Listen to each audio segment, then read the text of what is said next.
मधुमान से कोई चीज निकाल कर रख लिए की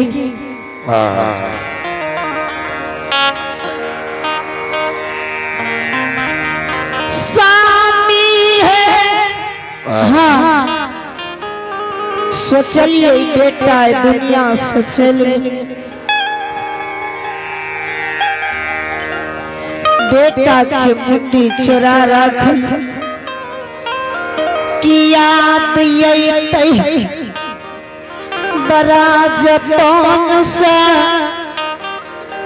बेटा के पुसने रे मुंडियोटा देख के धीरे बाद हरिनिया बहुत बड़ा अन्याय कर दिल बाबा जानिए कि हरिदास तोहर हरिनिया मधुमान से कोई सामान चुरा ले कह दियो बाबा को कि मान से सही में बाबा चुरा ले लेकिन बेटा के नाम बाबा को नहीं कहब ठीक छे हरिनिया बाबा। हाँ हरि सेवा हरिदास दंड के भागी छे गुरुदेव अपने सही कहलिए कि हरिनिया कोई सामान चुरा लेलको हरि सेवा तू भोजन न कर सकबो हरि सेवा अपने के भोजन अवश्य करे गुरुदेव अपने गोसा न हो दियो बाबा हरि सेवा। हाँ महाराज की बोल हरि सती हरि महाराज हरिदास दंड के भागी छे गुरुदेव सही में सती हरिनिया मधु मांस में से मुंडी चुरा लेके रहे गुरुदेव चुरा के रख लेकर ना। हाँ गुरुदेव ये हो हरि सेवा। हाँ महाराज तोहर मधु मांस न सिजता हरि सेवा गुरुदेव बाबा कोई जुगती बता दियो बाबा जुगती है हरि सेवा एक जुगती अगर जब तू करे के लिए चाहे से तुम जुगती जरूर बता दीजिए। हाँ महाराज सती हरिनिया जे चुरा के रख लके हाँ गुरुदेव ओकरा उखली में देकर ओकरा चूर के मधु मांस में मिला दो तब तो मधु मांस सीज जतो। प्रभु ठीक छे गुरुदेव अपने के जहन आदेश होते हरिदास करे ले तैयार छे गुरुदेव जल्दी कर हरि सेवा बहुत जल्दी कह देबे गुरुदेव आप लागे छ हमर प्राण तोरा द्वार पर ने महाराज ई बात पर नहीं बोलियो सरकार अब तनिएटा समय में अपने के भोजन करा देबे बाबा ठीक से जल्दी कर हरि सेवा ठीक छे बाबा। हरिनिया बहुत बड़ा अन्याय कर लो आ मधु मांस नहीं सीज रहला है बाबा गोसा भय रहले कि हरिदास तुमरा भोजन करेबो कि नहीं करेबो बाबा कहिए कि हरिदास मधु मांस जे चढ़ा के रख लो है ओ मंडू के उखड़ी में कूट के मधु मांस में मिला दो तब तो तोहर मधु मांस सीजता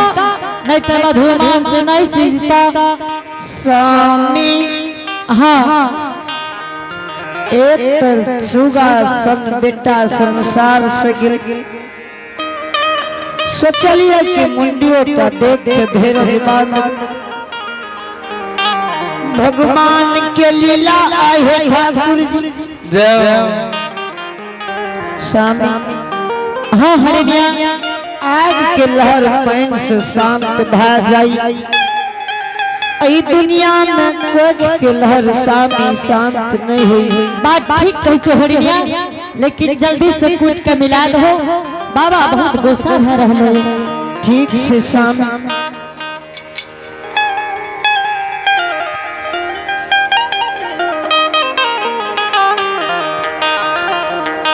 ध्यान देबे एगो उखड़ी एगो समाट भेजबे उखड़ी समाट अहो ठाकुर जी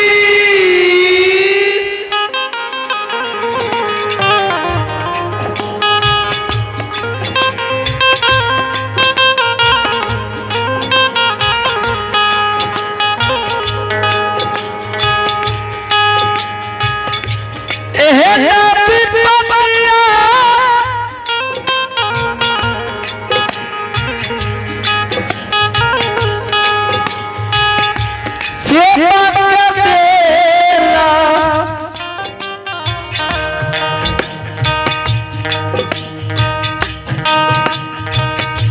पटना नगर में ठाकुर जी ठाकुर जी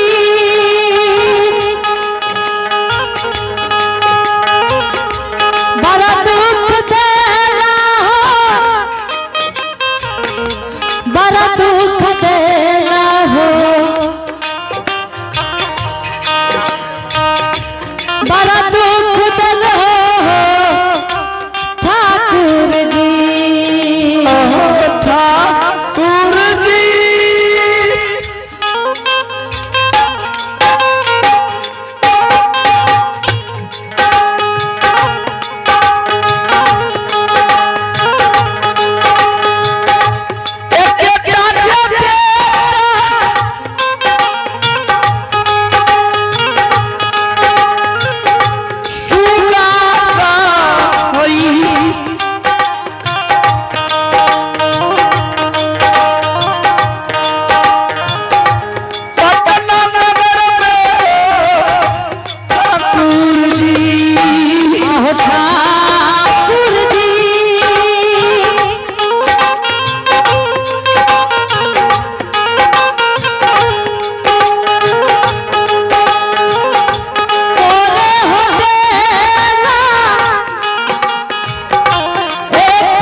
ठाकुर जी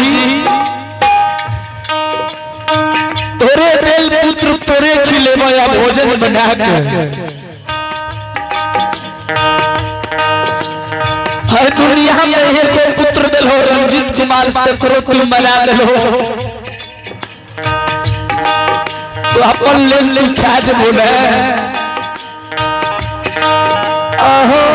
ठाकुर जी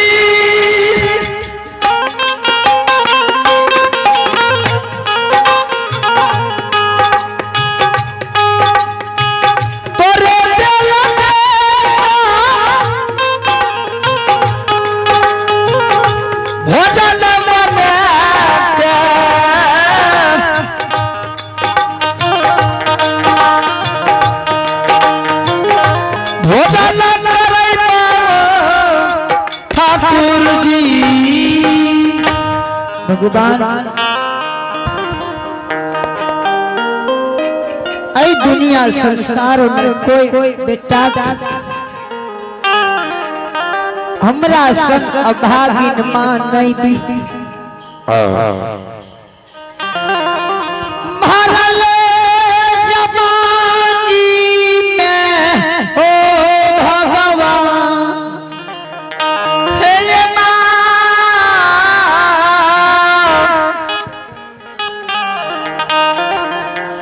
बाबू बेटा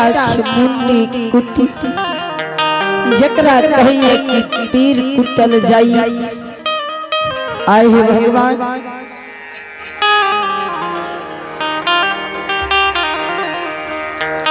आजू वही नहीं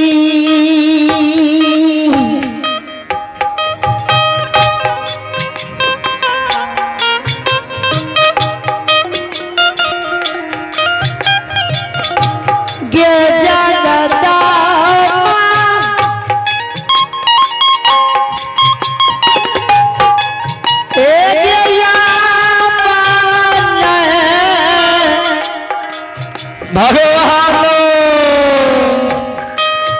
गेधरा जमा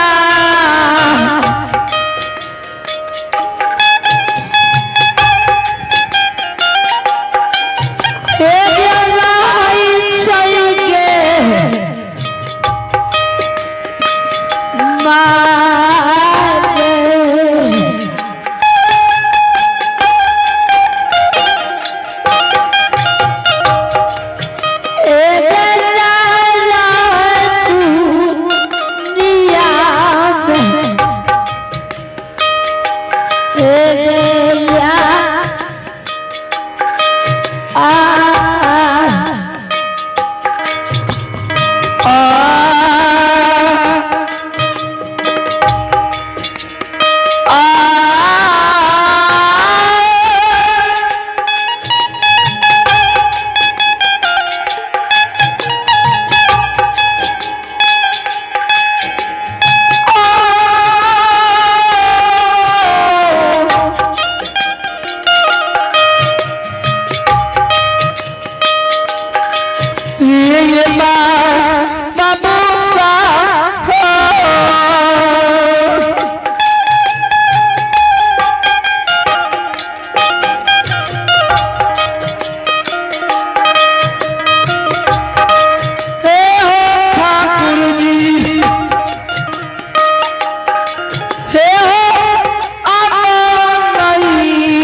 डाकेरा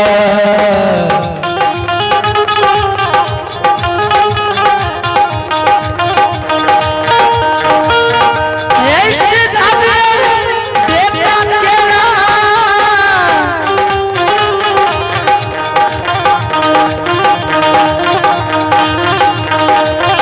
मानता है ये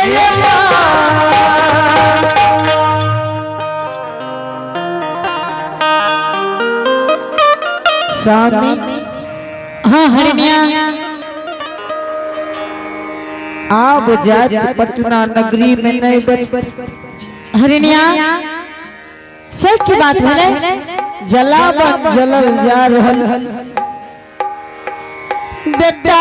के मांस के कोई फर्क नहीं बुझा ठीक ठीक